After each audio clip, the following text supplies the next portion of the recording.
ਬੀਵੀ ਰੁੱਸ ਗਈ ਏ ਥੋੜੇ ਦਿਨਾਂ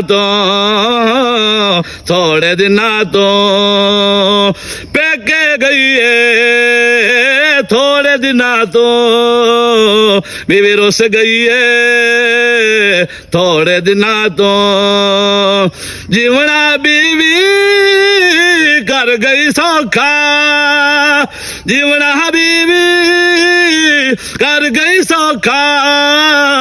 ਬਚਤ ਹੋਈ ਏ ਥੋੜੇ ਦਿਨਾਂ ਤੋਂ ਬੀਵੀ ਰੁੱਸ ਗਈ ਏ ਥੋੜੇ ਦਿਨਾਂ ਤੋਂ ਮੇਕਅਪ ਦੀਆਂ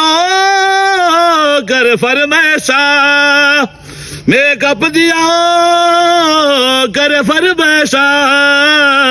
ਰੜੀ ਕੱਢ ਗਈ ਏ ਥੋੜੇ ਦਿਨਾਂ ਤੋਂ ਬੀਵੀ ਰੁੱਸ ਗਈ ਏ ਥੋੜੇ ਦਿਨਾਂ ਤੋਂ